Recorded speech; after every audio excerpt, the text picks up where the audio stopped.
Hello, Bravo bosses. This is the Bravo Investigator Podcast. I'm your host, Dana. And today on our Monday Reality Roundup, we are talking about The Real Housewives of Atlanta, Vanderpump Rules, Married at First Sight, Real Housewives of Salt Lake City, Real Housewives of Beverly Hills, Teen Mom, and then our Traitors recap. Let's get into it.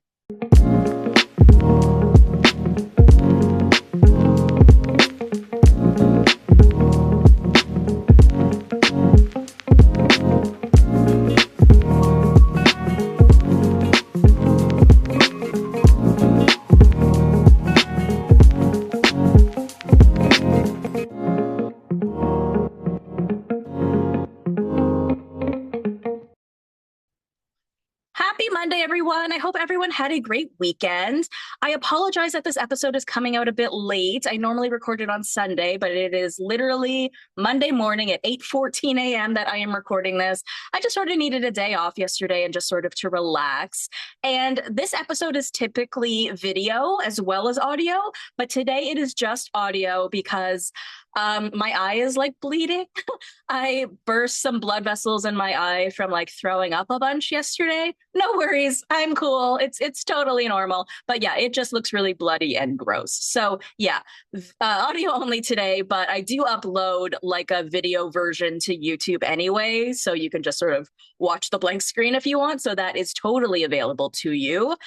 But yeah, you guys, it is January 19th. It is still very wintry here in Toronto. Everything is icy and cold and gross. I'm not leaving the house all that much, but that's okay because there is so much good TV to watch, you guys. Really, I am obsessed with the Valley Persian style right now. I was listening to She's Speaking with Emily Hanks, which is one of my favorite podcasts.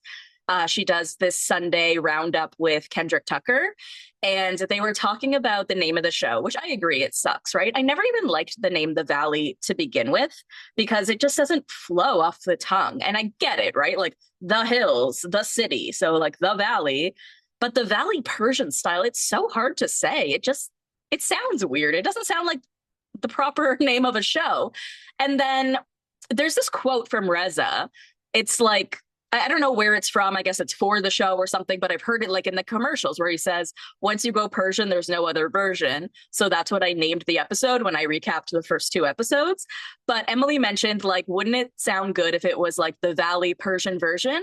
And I'm like, oh my God, yes, that just flows off the tongue a lot better than the Valley Persian style. Like when I was telling my sister that that is the name of a show, she was like, what? Because it does sound ridiculous, right? Like the Valley Persian style. But anyways, totally worth it, you guys. So many new couples. They are so complex, so real, so open, and I'm really, really enjoying it. I'm obviously enjoying the Traitors as well. It's so good. The only thing I'm not really enjoying right now is Real Housewives of Beverly Hills, but you know, because it's such a classic kind of show, it's been around for so long, it's considered like still one of the better. I mean, I think it just has like a larger audience when it comes to Housewives, just because it has existed for so long, along with Real Housewives of OC, right? But like, they're gonna have to do something different. I am not a fan. But other than that, there's just like so much good stuff coming up. And we have Love is Blind coming back February 10th, which I am very excited about. I really want to lean into that in a major way this season. Last year I did some recaps of it on its own, and then sometimes I tacked on the recaps to like a reality roundup. But because I'm so interested in the show with its design, with its like, I mean, to think about the psychology of what goes on in these people's minds to make these kinds of decisions, to marry someone that they barely know, to decide if they're attracted to them, to decide if like this is the person that they want to be with, talking to them through a wall. I just find all of it so fascinating. And I find it so interesting to break down these people and these characters and their backgrounds and all of that. And so I really want to try to like deep dive that this year when Love is Blind comes out. So very excited for that. But yeah, what else do I have coming up this week? Nothing crazy. Oh, tomorrow will be a video episode because it's TLC Tuesday, and I have Sarah from Texas coming on to discuss that with me. So I'm really excited to be talking 90 Day Fiance with her. And then I think the rest of the week is pretty normal. I don't have any other guests. We've got our Patreon on Wednesdays as per usual, patreon.com/the Bravo Investigator Podcast. We are covering Vanderpump Rules from the beginning, season 1. This week will be episode 7. I think this is the week that Jax breaks up with Laura Lee outside of her AA meeting, which is amazing. And then Thursday, we will do part 2 of the Real Housewives of Salt Lake City reunion and Southern Charm. And then on Friday, we will do the Valley Persian style and Real Housewives of Beverly Hills. So still a jam-packed week. But let's get into our topics for today because we have a lot. There's quite a bit. So let's start with the Real Housewives of Atlanta. And we have got official word that Nene is back. Now, she is coming back for this Real Housewives Ultimate Girls Trip that we've heard about, where they're going to be driving around in an RV. Well, here's the official cast, okay? So it's Vicki Gunvalson, Countess Luann, Teresa Giudice, Kyle Richards, Portia Williams, Giselle Bryant, and Lisa Barlow. It's an okay cast. I just sort of feel like so many of these people are... We've seen them on girls' trips before, right? We've seen Luann, we've seen Teresa, we've seen Kyle. I think we've seen Portia and Giselle too. So it just sort of feels like, okay, why don't we pick some new people? Apparently there was some sort of like hubbub around like, how come no one from Miami was invited? I think this is about like OGs is sort of the idea. But my understanding is that they're going to be driving around to the different cities where the Real Housewives exist. And I don't know, hanging out and doing stuff. And so one of their stops is going to be in Atlanta with Nene. So I'm very interested to see how this all goes because it sounds weird. It sounds a little bit weird that they're all going to be driving around in this car. I mean, no one fights more than when they're in a car. So I guess that makes a lot of sense. But whatever. I'm not going to judge it yet because we don't know what it is. And I usually end up loving any of these like Housewives spinoffs anyway. So we're all very excited. And I think it really shows that like with enough time, what's that thing that Justin Bobby used to say on the hills? Truth and time tells all. I don't know what that means exactly, but I think what we're trying to say here is, you know, once enough time passes, things can sort of rectify themselves. And I'm glad that she and Andy were able to find common ground. Now, I don't know if that's a thing that Bethany Frankel and Andy are ever going to find, considering he calls her Martini Girl, and she's trying to claim lately that she came up with this road trip idea with Nene. Yeah, I remember when you said that, Bethany, you called it Ebony and Ivory, which is such a weird name. And I remember Nene being like, yeah, I don't know, we'll see. Like, she was not into the idea, but classic Bethany. So in some other Real Housewives of Atlanta news, as we know, Kandi Burruss and her husband Todd Tucker are getting divorced. And it is just getting like really contentious as the weeks go on, which I hate to see, right? Like this is what we're seeing on the Real Housewives of Beverly Hills, not on the show, but in real life with Aaron and Denise. I was literally doing like a weekly update on their divorce because it was just, you know, thing after thing after thing, right? And so that's what's happening here. So now Kandi is accusing Todd of not paying child support and spending very little time with their children.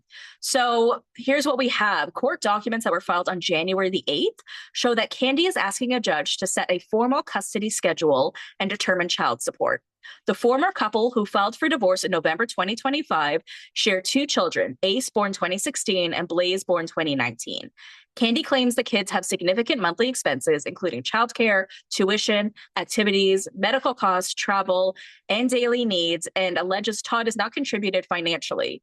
She also says he does not pay the mortgage or expenses for their marital home. Kandi further alleges Todd prioritizes travel and vacations, does not regularly exercise parenting time, and interfered with her custody during the Christmas holiday by trying to prevent the children from traveling to New York with her. Todd, through his lawyer, denied or declined to comment on the child support and custody claims, saying the matter should be left to the court.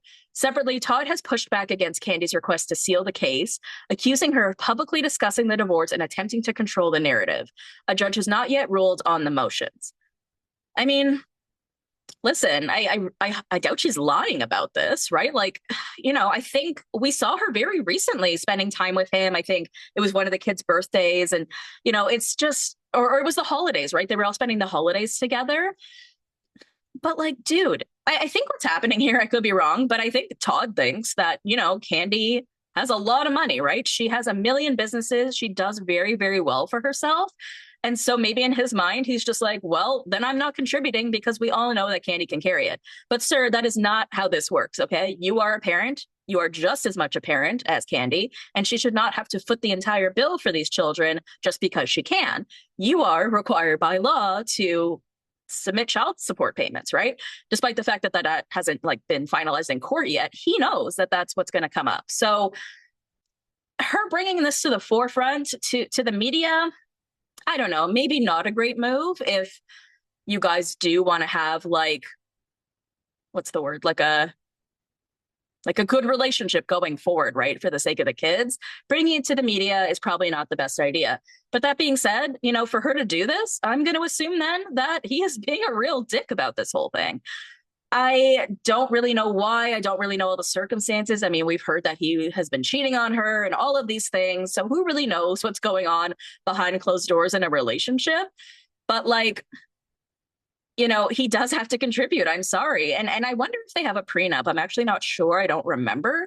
But like I always say, you really don't know someone until you go through something really bad like this, like a divorce, because it really brings out the worst side of somebody. And we saw Todd and Candy happy together, right? And it's just really sad to know that sort of Mama Joyce was right, because he is sort of being like a freeloader. And like, dude, why don't you want to spend time with your kids? It's just like really not cool. Also, trying to prevent the children from traveling. This is so PK, right? Good dads don't try to prevent their children from traveling with their mom, right? Like, it's just really fucked up. So I really hope they're able to find common ground. I mean, at the end of the day, when they do go to court, child support and custody will be outlined by the court, and he will have to abide by that, or else he'll go to fucking jail. So I hope we figure that all out soon, just for the sake of the kids. All right, let's move on to Vanderpump Rules. So, as you guys will recall, Ariana and Tom broke up almost 3 years ago now, after the famous or infamous Sandoval. And as you guys will also recall, they came to blows over this house situation. They both wanted the house. Tom felt like he put a lot of money into the house, a lot of time into the house. He wanted to keep the house, and Ariana did not want to let him have that. So this house battle has been going on literally for years. So People published an article the other day on the 14th entitled, Ariana Madix and Tom Sandoval settle legal battle over California home they both continue to live in after split. Oh yeah, remember that, you guys? All of season 10 when they were both living in the same house? Okay, so here's the article. Ariana Madix and Tom Sandoval have reached a settlement in their 2-year-long battle over their shared Los Angeles home, according to court documents obtained by People. On Tuesday, January 13th, legal representatives for Madix 40 filed a notice of settlement in the entire case against Sandoval 43 in the Los Angeles Superior Court. The document did not outline details of the agreement, but stated the dismissal is contingent on the satisfactory completion of specified terms. The exes are scheduled to appear in court on February 5th for a final status conference, but if the terms of the agreement aren't reached, the case will go to trial on February 17th. The settlement comes nearly 3 years after the Vanderpump Rules stars ended their romantic relationship on March 1st, 2023, such a classic date. The couple called it quits 9 years together following allegations that Sandoval cheated on Madix with their co-star Rachel Raquel Leviss. Following the split, the couple's shared LA home became a point of contention. On January 5th, 2024, Madix filed a complaint against Sandoval asking a judge for a partition by sale, which means the court would sell the house and split the proceeds. Ariana Madix is seen, oh, sorry, this is just like a picture. At the time, Madix asked for an equitable allocation of the proceeds of the sale. The request including the payment of debt secured by same and cost of partition, as well as attorney's fees and title expenses. In response to the litigation, Sandoval alleged in February 2024 that Madix failed to state sufficient facts to state a cause of action against him, and thus he felt the partition of the home should not be granted. After news of the lawsuit broke, Madix told People she was ready to move on and sell the home. I own the house, she said. I felt like it was the last thing, and I'm just really motivated to be able to get my investment that I made into the house out so that I can make another investment and be able to fully move on from being tied to that. I want things a certain way when I think it's the right time, the self-described control freak added. So I'm ready. I want my own home. In 2021, the couple gave People an exclusive look at their 5-bedroom home, which they purchased in 2019 after 6 years together. Representatives for Madix and Sandoval did not immediately respond to People's request for comment. So I'm a little bit confused by this article. It doesn't really say that it has been like figured out. It says there's sort of like an agreement with terms for them to dismiss the case. And then when they meet on February 5th, they're going to decide whether they can agree to these terms. And if they don't, they're going to trial. So what it sounds like to me is like this could very well continue on. Am I wrong? Like, It really does. It sort of sounds like this isn't done. And for the sake of everyone, I really hope that this ends soon. I just feel so bad about this. This is so crazy. And I also, if I'm not mistaken, I feel like Tom and Victoria just bought a house, if I'm not mistaken. I swear that. So Victoria's friends with my friend Amber from Breaking the Rules Pod Clips, that account, and they talk all the time. And she was showing Amber all these pictures of the house, and Amber was picking out her room and everything, like as a joke, obviously. So yeah, I think they bought their own house. So we really need to be done with the situation. Let's be real. Okay, let's move on to Married at First Sight.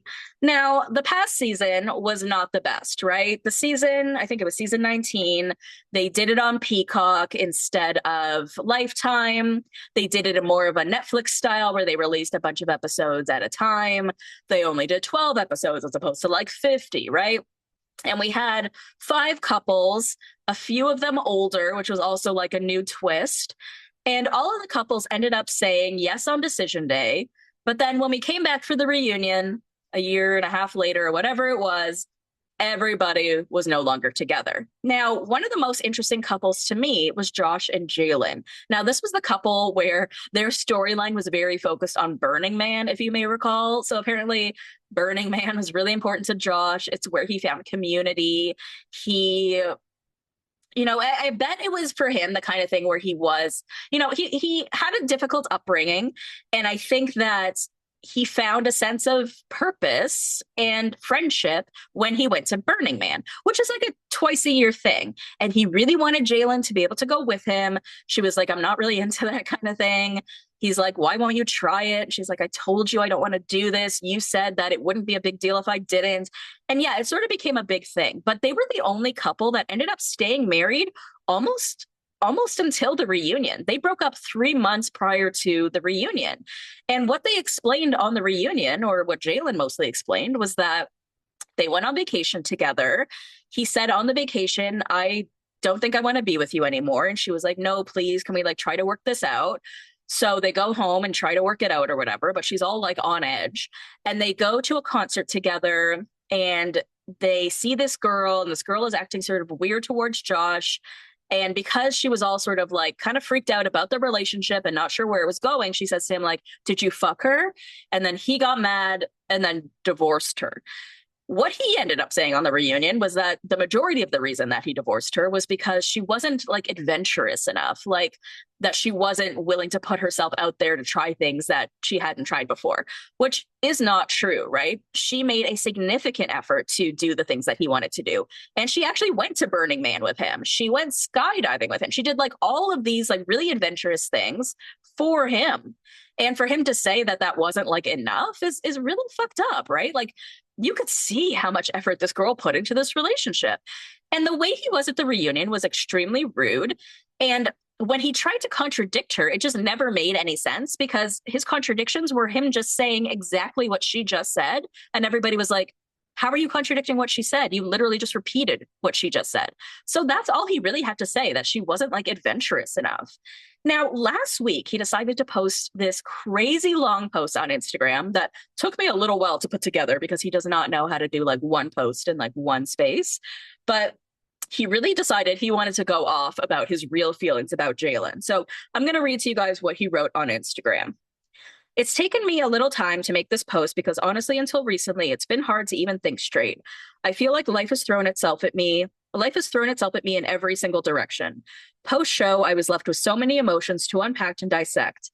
I feel like I gave that experience everything. I feel like I poured my heart out and gave it the best shot I possibly could.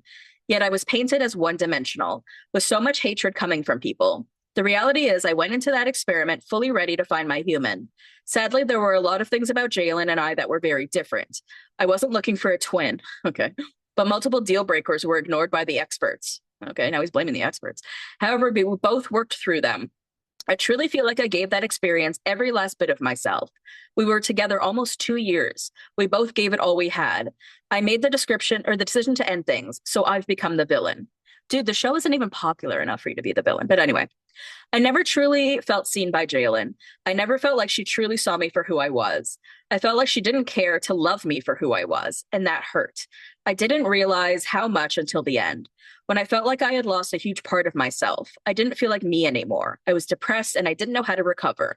I made the decision to leave, and I immediately acted on it. I truly cared about her and knew that staying would only prolong the difficulty of the split and would do nothing. It would do neither of us any good.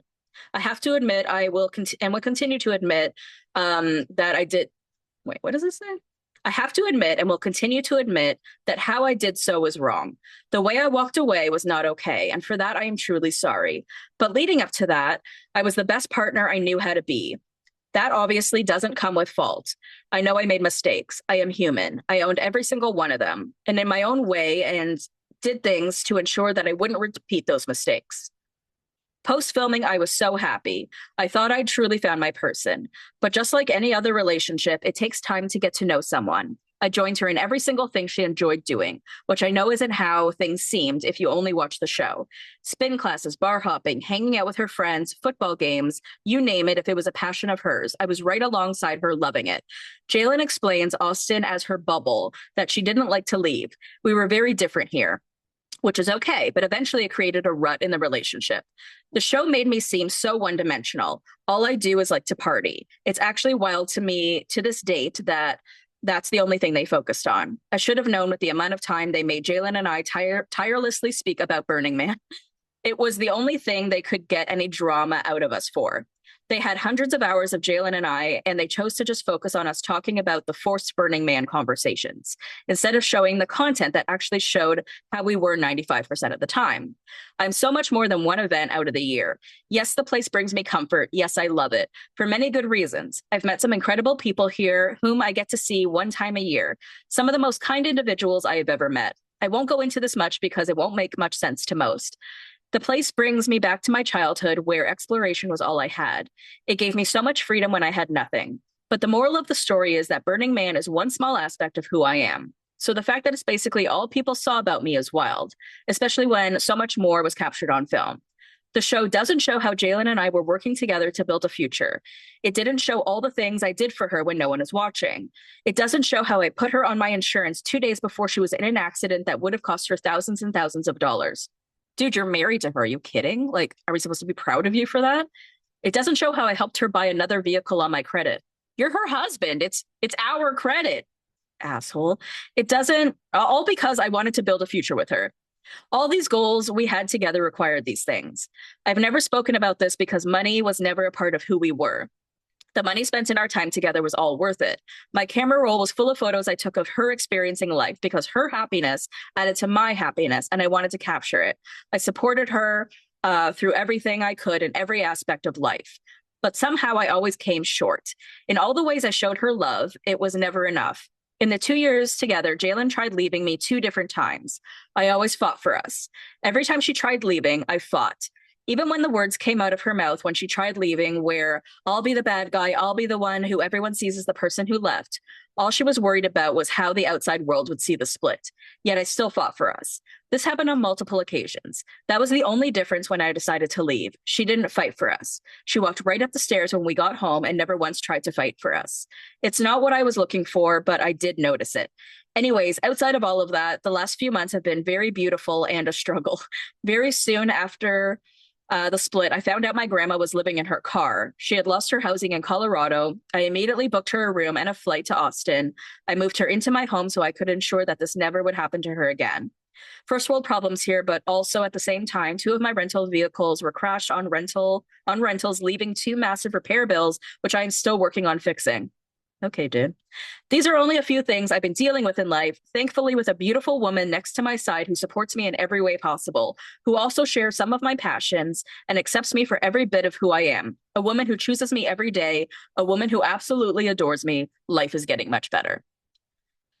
I feel like he did not need to say this for so many reasons. One, it has been months, sir, okay? Not only was the show not popular, not only were people really not talking about you, but it was so long ago. Second of all, for you to say that she tried to leave you twice, I mean, why didn't this come up on the reunion then, right?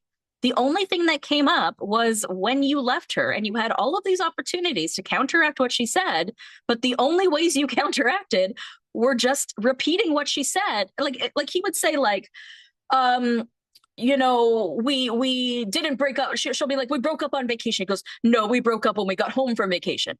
Okay. Or like when they went to the concert and she said, like, did you have sex with that girl? He goes, no, you said, did you fuck that girl? Okay, it's the same exact thing, sir, right? If you felt like she didn't love you and you put everything into her and she put nothing into you and all of this, why didn't you say any of that at the reunion? Because the version of the story that we've been getting is that, and this is what she said on the reunion, that she worked so hard to lean into his passions and his things and do all the things that he wanted to do. Why didn't he counteract with, but I did all of those things for you as well? And even if he did do all of those things for her as well, I think she's made it pretty clear that she did the same. The way he's making it seem in this series of posts is like that he only did the things that she wanted to do, and she never did the things that he wanted to do. Why is he only saying that now when she has said time and time and time again that she did do all of the things that he wanted to do? And then he says, oh, she wasn't adventurous enough, right? They showed pictures at the reunion of all of the adventurous things that they did together. So to now say that that's not true in a sense, or just to sort of ignore that piece and act as if he's the one that did everything is awful. And then to add at the end, like, well, now I'm in this amazing, beautiful relationship. Fuck you, dude, right? Like, why are you going to these lengths? I don't feel like Jalen ever said anything like that awful about him. If you are getting hate on the internet, that is the internet, sir. Okay, that is what happens when you go on TV. If you're upset about the edit, also something that happens on TV. You literally sign your life away when you go on one of these shows. I think that the contracts that they sign literally say something like, we can disparage you. We can create any image of you that we want. We can make you appear any way that we want to do so. So if you decided to be shocked about that because you didn't read your contract, then that's on you, sir. But I just feel like this makes him look really sad and like a loser because it is so many months later. Nobody cares, and it just makes you look bitter, I guess, right? And it's just disrespectful to your ex-wife, I feel like. So, Josh, I'm happy that you've moved on and things are going well for you, but I don't think the reality TV space is a place we need to see you again. So, goodbye to Josh. Okay, let's move on to the Real Housewives of Salt Lake City. So, as you guys will recall, in the last season 6, I think it was the beginning of the season, they start with like this camping trip, right? And Lisa Barlow says that she can't go on the camping trip because she has this big work event and she's going to be hanging out with Ben and Blake. And most of the women didn't really believe her that that's what she was doing because she's always trying to like name drop or make it seem like she does big things, right? Like she's always saying that. So this clip went viral over the weekend of Emily Orozco from Access Hollywood and the Housewives Nightcap podcast. Shout out to Emily. She did this interview with Ben Affleck and Matt Damon for a new movie that they're doing. And yeah, this clip basically went viral because Emily asked if Ben Affleck knows Lisa Barlow. So I'm going to play this clip for you guys now because it's so funny. That you guys are reality TV yet again on Real Housewives of Salt Lake City. Okay, it's Real Housewives of Salt Lake City. Cast member Lisa Barlow is saying that she was with you at an event with her husband and she wasn't able to film. Her cast members don't believe her. Really? Okay, like I have a very full life. Just like kind of private. Okay, like I'm not gonna drop names, but like we were Ben and Blake. So the question is, do you know who Lisa Barlow is? Well, I don't want to get anybody in trouble, or I don't know what this is, but I don't. This is her. And I, No, you wouldn't get her in trouble. like, but prove to me right or wrong that she's saying that in an event like it. I don't know if you know your name. Sundance or something. Where was the event? She is a big Sundance girl. She didn't specify the event. But it was in Utah. Months ago. The last time you were in Utah. It would probably be Utah. I haven't been in Utah in, I don't know, 9, 10 years. I don't know. I can't. Okay, so you might know. I don't. It doesn't look familiar to me, and I don't remember anything. And I want to embarrass her because there's a lot of people at these events. A lot of people. I don't want to be the jerk who is like, I did meet you, and it's you don't remember when you meet. Yes. I don't think I'm qualified to weigh in on this, whatever this raging controversy. Thank you. That was so funny. I'm sorry. That was literally the funniest thing to come out of the internet this weekend. Dying. So Lisa ended up like posting all over the internet. Oh, it was South by Southwest, Accountant 2. It was a great event. So it wasn't Austin. It wasn't in Utah. And maybe that was some of the confusion. But regardless, he doesn't recognize her, right? So it is sort of confusing what her role is, I guess, when it comes to these events. She did end up posting like a video of herself at the event, which showed that Ben and Blake were there, but she wasn't in pictures with them.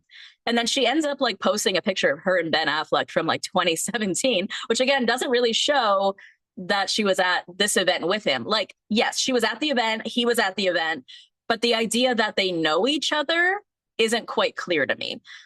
I'm not quite sure in what capacity she works these events. Like the way she makes it seem, because she is such a big deal, is that she runs these events. So everyone, all the celebrities would know her and would be coming to her for, I don't know, organization and however this whole thing is supposed to work. But I'm still not clear what she did at this event and how Ben Affleck would know her personally. Now, he doesn't, right? I think he's made it pretty clear that he doesn't recognize her.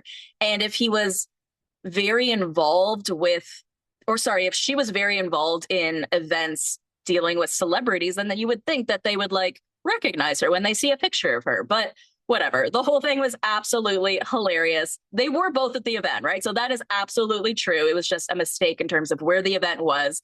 But the fact that Ben doesn't recognize her and says, like, I don't want to get her in trouble and I'm not qualified to weigh in on this, that was just giving me life. That was so funny. And listen, that's what we love about the Real Housewives of Salt Lake City. The delusion, right? The absolute delusion. Okay, let's move on to the Real Housewives of Beverly Hills. And when we talk about Beverly Hills, we are usually talking about Denise and Aaron and their contentious divorce. But this week, we are talking about the children.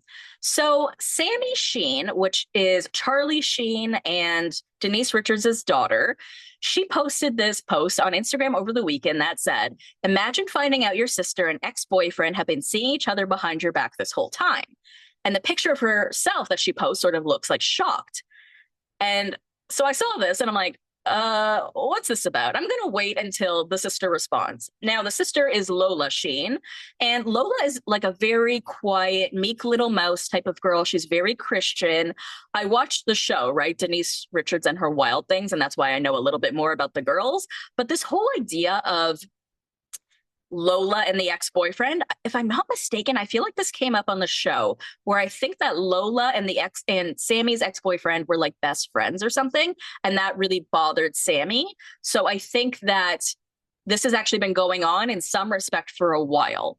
So Lola ends up posting a response and she says, I am never one to defend myself against my sister anymore because I genuinely don't care. But I couldn't let this one slide. This is not true at all. I am single, I am not talking to anyone, and I am definitely not dating her ex-boyfriend.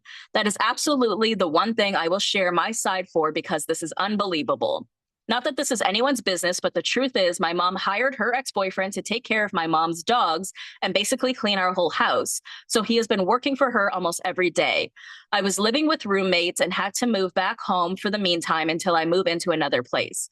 I was absolutely not speaking to her ex-boyfriend, but then my mom allowed him to move into our house across the hall from me. That is a bit weird. I would absolutely never do anything to my sister's ex-boyfriend. We have had a few conversations because it's hard to completely ignore someone who is in the same house as me, which was not my choice. And we have completely different types in men. This is not a situation I want to be in at all, but I truly have no control until God provides a different place for me to move into.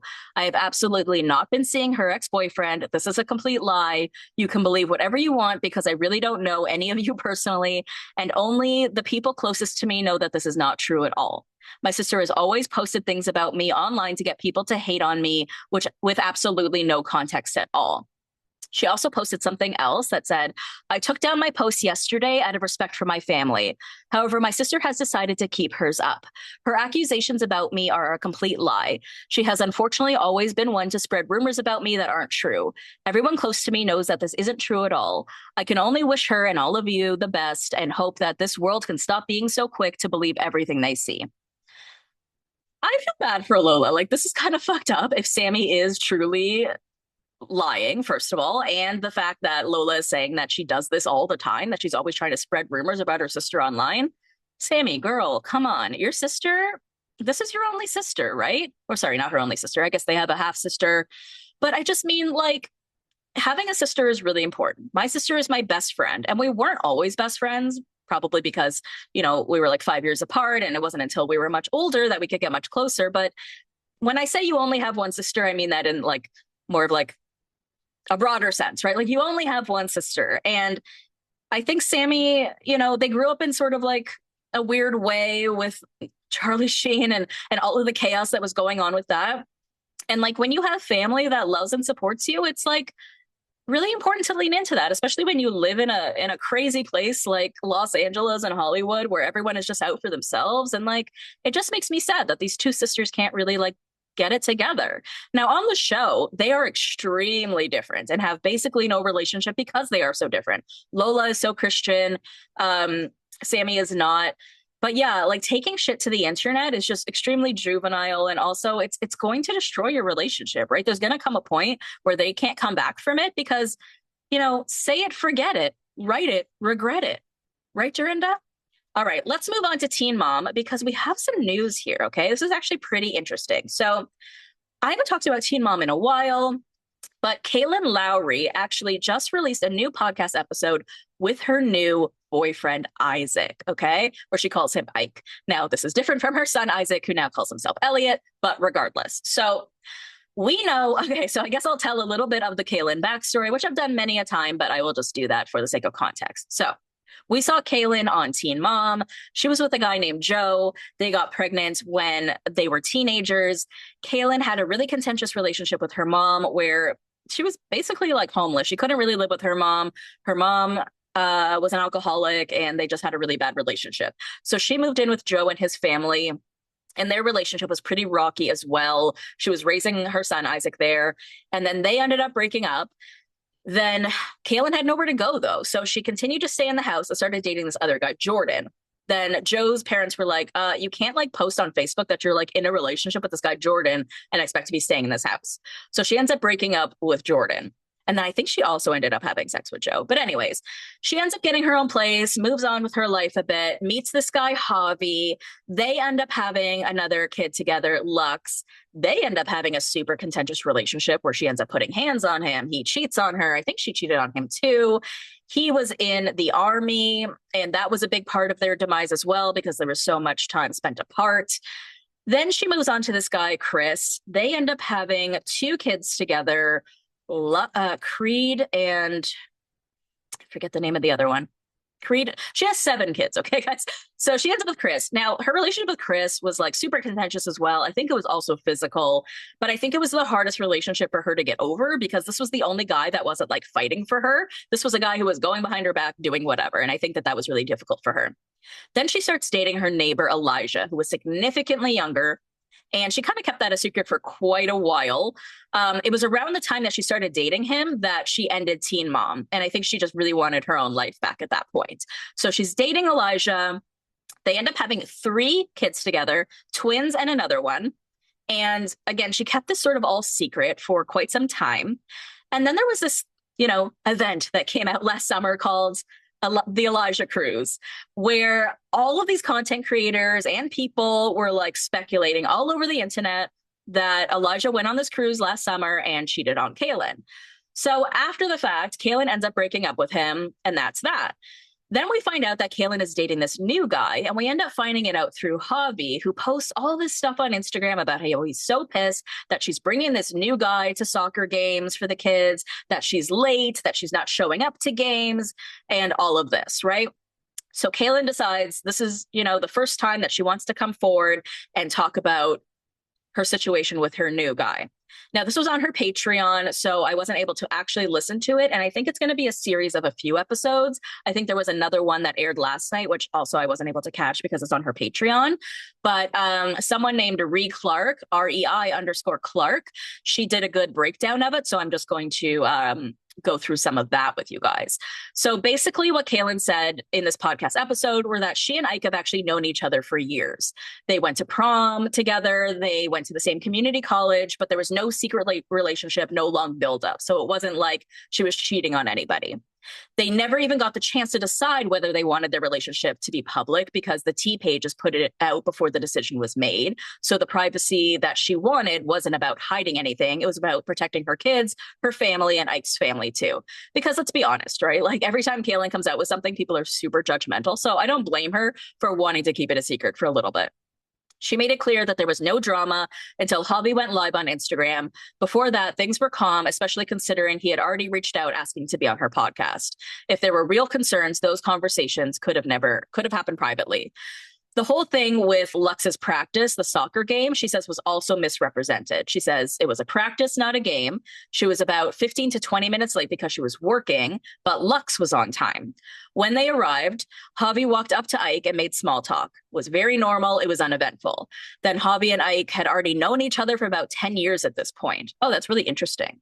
So Ike also shut down rumors about money. He is not on child support. He has no debt, and Kail has never paid for anything on his behalf.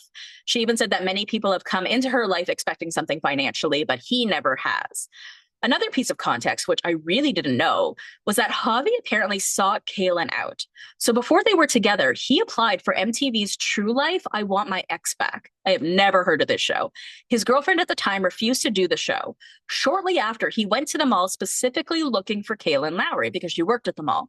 Kailyn didn't learn about this until after they were already married. This is crazy. So what I did remember from, I don't know, like research or like podcasts or stuff after the fact was that the scene that we see of Kailyn and Javi meeting was at a bowling alley and her friend introduces her to Javi. But at that point, they already knew each other. So that was all faked for the cameras. But what I didn't know was that he sought her out. I do remember him meeting her at the mall, but I don't remember, or I'd never heard before, that he was doing that on purpose, that he was seeking her out. And that is so clout chasey, right? That is so weird. Can you imagine only finding that out after you were married? And then with the whole thing about how Javi had concerns about how Kailyn's relationship could affect Lincoln, she said that it doesn't. And because the situation affects Lincoln too, those conversations could have stayed offline. And Javi also introduced Lincoln to like 4 or 5 women before Lauren, which is his current partner. Sorry, the kid that they have together is Lincoln. Lux and Creed are the 2 kids that she has with Chris. Lincoln is the son that she has with Javi. So yeah, what she's saying is that like Javi was going off about how this could affect Lincoln, and she feels like, I don't really think that it does, but if it does, then that's something that we could have talked about privately. Also, you've introduced 1 million women to the children, right? So in all fairness, he's doing the same thing. She also talked about moving him into the house with her 7 kids very quickly. She does recognize that was selfish, and you don't really get a lot of accountability from Kailyn Lowry. You honestly don't. So the fact that she's able to admit that, I really respect. The way she explains it was that he lived really far away, and she figured, okay, we might as well move in together and figure out whether this can work. And I will agree that the quicker you move in together, the faster you will find out if this is going to work or not. But that is a weird thing to do when you have so many children, to enter this guy into your life and being like, now he's living with us. That's a lot, right? It is a lot. She said that she never felt seen in any of her relationships because they always wanted something from her, whether it be like financially or just something. They always wanted something. They always wanted to take. So she always felt alone in relationships. And she said that this relationship with Ike, this is the first time she feels like she's with her best friend. Good for her then, right? Like, it does sort of come out weird when we see things on the internet where it seems like she's with guy after guy after guy. But that's really not the situation now that she's explained it. This is someone who's been in her life for a really long time. I feel like she deserves love. I think there's a certain optics, I guess, that comes with her. And I understand why that could sort of be difficult. Now, Javi ended up responding to all of this on Instagram. He said, I didn't listen outside of this clip that I was sent, and I didn't want to address anything, but none of this is even accurate. The phone call I had with her, because her attorney made our halfway mark the complete opposite direction, and I called her to discuss fixing that. In the same conversation, I said, are you doing all right? Because it was like the next day or something. What else does this say? like I called out some, God, these people can't spell and it's like really difficult. To make it seem I called out sympathy, and for that sole purpose is comical. And Lauren knew about that phone call. During the same soccer game she's talking about, she literally cried and asked me how me and Lauren got over it, asked how Lauren learned to forgive me and learn to trust again. My response, therapy and a lot of work. But those are questions you have to ask Lauren. So to try and bring up Lauren again is really getting old and unfair to her. And lastly, introduce Link to 4 to 5 women. Bree and Lauren were my only relationships he met. Maybe some deployment friends when he was 4. There's a big difference than, hey, here's my boyfriend, he's moving in, or however you split it. Or how you split that. This is all. I'm about 33 That is all. I'm 33. I don't even know what this guy is saying. That is all. I'm 33, about to have another baby with my wife. I shouldn't have gone on live, but situations changed the moment. Elijah was no longer in the picture and I was getting ready to move and Link was staying there. Dude, you don't need to say any of this, right? Like, first of all, it's misspelled. Second of all, you're not really trying to prove anything here, right? Like him saying like, okay, you know, I shouldn't have gone on this live and I shouldn't have whatever. This is you doing that again, though. You're responding again. I find it very fascinating that Javi is still so invested in the onlineness of the Kailyn of it all. If you are truly happy with Lauren, you're having your second baby together, blah, blah, blah, blah, blah, don't worry about what Kailyn is doing on the internet. The only way that she brought up Lauren was just to say like, yeah, like you've introduced other people to Lauren. It also sounds really not true that Kailyn would walk up to him crying and say, how did you and Lauren get over all of your cheating scandals? And that's the thing, Javi. You cheated on Lauren a bajillion times. So for him to come out here and act like the beacon of like honesty and truth and morality, come on, man. Like, yes, I agree. She shouldn't have moved in this guy to her house so quickly. But Javi, look at all the horrifying things you did. He like broke into Kailyn's house at one point and really scared the children. He did that by like breaking in to like the basement window and like trying to get into the house that way. Like I said, cheated on Lauren a million times. It's just so awful in those respects. So that's why I kind of feel like you should just shut up because again, you are not like a great person either. So in all fairness. Okay, let's move on to our Traitors recap. And like I talked about last week, I'm not doing like full recaps of this because I feel like it's too complicated to do with all of the challenges and stuff. I don't really understand what's going on. So we'll just sort of talk about like the main things that happened. So the episode, so we get episodes 4 and 5 last week. And then I think going forward, we're only going to be getting 1 episode a week. So the first week we got 3 episodes. Then last week we got 2 episodes. And then I think it'll just be week to week. So the episode 4 starts with, you know, our regular breakfast table. And several of the faithfuls were almost murdered in the woods by the traitors. So everyone who did almost get murdered were talking about their story. And everybody was sort of really analyzing the stories to make sure that they matched up. Now, Ron said that when he was tied to a tree, he heard really light footsteps. So he suspects Maura Higgins is a traitor because she is the lightest bird that he knows. Now, I don't know the difference between Maura's footsteps or like Candace's or Lisa Rinna's. They are also both very small birds. So I don't really know why he's so set on Maura. But then Lisa also has to tell her story. Now, remember, she is a traitor, right? So her trying to tell her story, I mean, she should have prepped this in advance and she didn't. So she's just sort of, you know how sometimes when you're lying, you'll like say way too much? Well, that's sort of what she did. But she did it in a way still where everyone believed her. She was like, there was an axe and there was a henchman. And I said, you know, don't kill me. I'm a good faithful. I'm good at missions. And somebody was like, why would you say that? And she was like, I don't know. I thought I was going to die. So I still find it wild that most people have not really suspected Rinna yet because she is a traitor through and through, like just as a human being. Ron also thinks that he heard 3 people in terms of like who was walking around him. So I think people are starting to get closer. So who ends up getting murdered in the forest? It is Stansbury. And, you know, she is told that she's being murdered because she talks too much. It's interesting because we don't really see her talking too much. In fact, Stansbury, Mark Ballas, and Stephen Coletti, we've barely seen them talk at all. And I don't know if that's because they are not talking or just because whatever they are saying is being cut out of like lack of interest. I don't really know, but that was an interesting reason. it does make sense for two housewives to kill another housewife because it gives them more time. Because one, a housewife wouldn't kill a housewife theoretically, right? So most people are not then going to suspect Candace or Lisa. Plus now there are only 3 housewives left, right? So Candace, Lisa, and Dorinda. And if one housewife goes, then it just isn't going to be as obvious that 2 of them are traitors. Now, Monet X Change ends up suspecting Rinna. Like I said, not many people did, but he did. And he said it to Candace. So Candace is like, oh, we got to kill him. We don't have a choice, right? We love him. He's amazing, but he suspected Rinna. She's one of our traitors, so we got to kill him off. And that did really suck. Considering he only mentioned it to Candace and it was just like sort of a one-off, maybe she didn't have to kill him. And what's funny is, I don't know if the situation were reversed, like if Monet had suspected Candace to Rinna, whether Rinna would have been like, yeah, we need to kill him.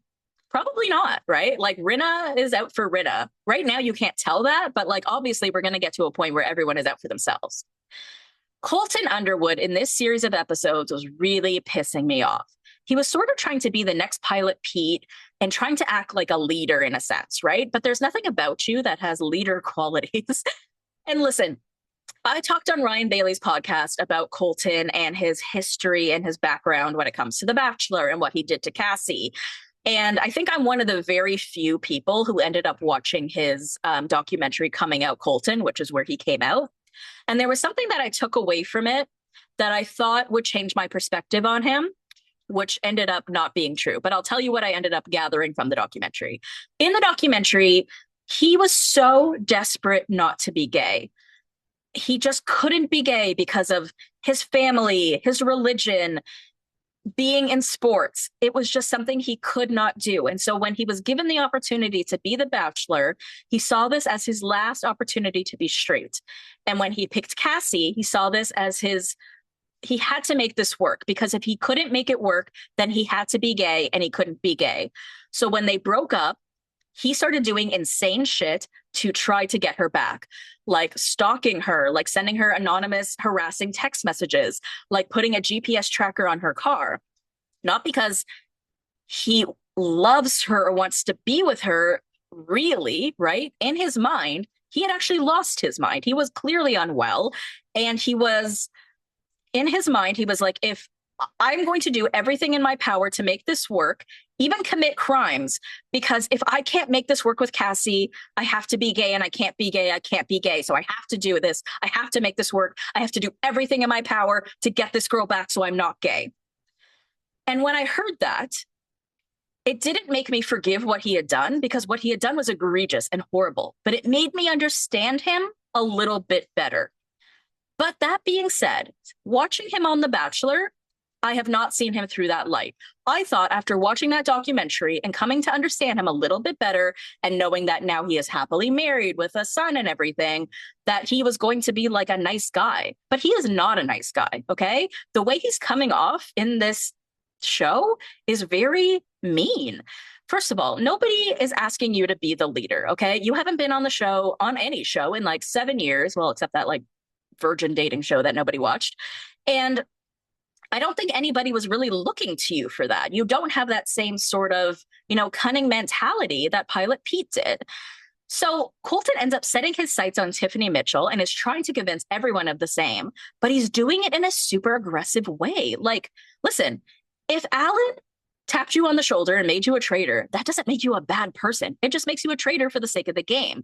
But the way that Colton is acting towards her, it's like very vicious and very hateful. And I truly wonder now, in retrospect, whether he just hates women, because you don't even see him hang out with other women on the show. He seems to be coming after the women. He also made this like kind of stupid comment about Donna Kelsey to Bustle magazine, where he was like, oh, I suspected her totally because she was like, oh, I'm so starstruck by you all when I see her hanging out with Taylor Swift in these box seats every week. And like, why would she be impressed by a Bachelor from 7 years ago? Okay, she probably wasn't talking about you. She was probably talking about everybody else and just making a nice comment. But also, like, why are you so aggressive towards everybody, right? Like, there is a true vindictiveness and hatefulness and spitefulness that he is giving off during this game. It's a game, first of all, and it's also a social game, meaning like you need to build relationships. And I think the way that he's trying to build relationships is trying to tear other people down because, you know, he ends up claiming it's Tiffany.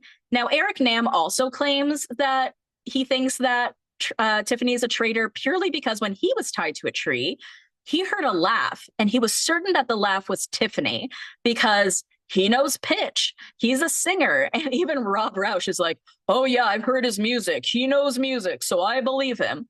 Now, they end up being dead wrong about her. And I feel so bad for Tiffany because she actually really needed the money. Now, my understanding is that this is only like $100,000, right? So I don't think that most people who are on this show came on the show for the money. I think they came on it for what it's going to be able to do for them long term. But for Tiffany, like $100,000 is a lot because she's trying to pay for her son to go to college. So when she ends up leaving, I actually like teared up a bit because, you know, that was a really shitty person to let go. This is somebody who worked really hard at this. This is somebody who really needed it. And for those reasons, it was really sad. Now, the weird thing is that Colton shows no remorse for how aggressive he was about her for no reason. Like he'll say like, yeah, now I'll have to wear pie on my face, but he never apologizes. He never says sorry. And the next day he moves on as if let's find our next traitor, right? Not like, hey, maybe I shouldn't be the one in charge because maybe I don't know what I'm talking about. No, he continues on as if he is the voice of reason when, quite frankly, sir, you are just dead ass wrong. Now, Candace and some of the others still suspect Ron Funches because honestly, he's kind of rude. Like, I really like him and I feel sad for him because I sort of feel sad for any underdogs because whenever he walks in a room, everybody thinks he's a traitor. Nobody's excited to see him. But he is sort of rude to Dorinda, right? Like he tells Dorinda, like, I don't want to get to know your family. I don't want to talk to you about my family when she's saying that she was trying to get to know him. It was a little off-putting, right? Like it wasn't necessary. But I guess I feel for anyone who I personally know isn't a traitor because we're the audience and we're on the other end. And for us, it seems so incredibly obvious that someone isn't a traitor. But I think that's just because we are the audience.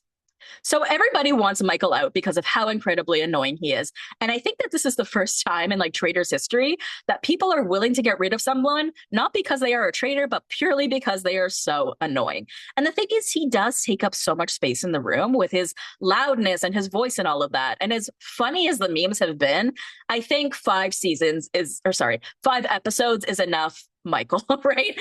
And we do end up getting rid of him, but not before he decides to come at Colton first. He decides to do this like weird alliteration thing to try to prove that like Colton is a traitor. And he's like, Colton, you're colluding, you're commiserating, Colton. And he keeps saying it over and over again to the point where RHOBH has to correct him on the definition of the word commiserate. He's like, oh my God, commiserate means like feeling bad for someone. Stop it. What you're saying makes no sense. And then Michael goes off to Colton and he's like, if anyone knows how to keep a secret, it's you. Now, everyone loses it here because obviously he's referencing the fact that Colton was in the closet for many years. Now, he keeps saying, that's not what I meant. That's not what I meant. But then what else could you have meant, right? Like, that is what you meant. What's so funny about this is that we don't like Colton, right? We're not team Colton. But this situation makes him able to be the victim and the villain at the exact same time. And I don't want him to be a victim because I want to not like him. I want him to be a villain. But what happened here is just so incredibly disrespectful and rude to the LGBTQ plus community. And that's why it's sort of hard not to sort of feel for Colton in this sense. And quite frankly, for anyone else in the room who lived in the closet or had friends that did, right? Like it just was really uncool. So Michael gets banished. Thank God. You know, I am going to miss the memes of him. They were quite hilarious, but I think it's time to move on. So I am absolutely loving the Traitors. So excited for our episode this week. And I am excited that we are finally scaling back on how many episodes we're getting of things because Thursdays have been a trip, you guys. It's been Beverly Hills, multiple episodes of The Valley, multiple episodes of The Traitors, and it's been a lot. So now we're going to get 1 episode of everything, and it's going to be a lot more normal. All right, you guys, that is the end of the episode. I hope that you enjoyed it. If you want to follow me online, you can do so on TikTok, Instagram, Threads, YouTube, and Facebook at The Bravo Investigator. You can join the Patreon at patreon.com/The Bravo Investigator Podcast. And I love you, BBs. I will see you next time.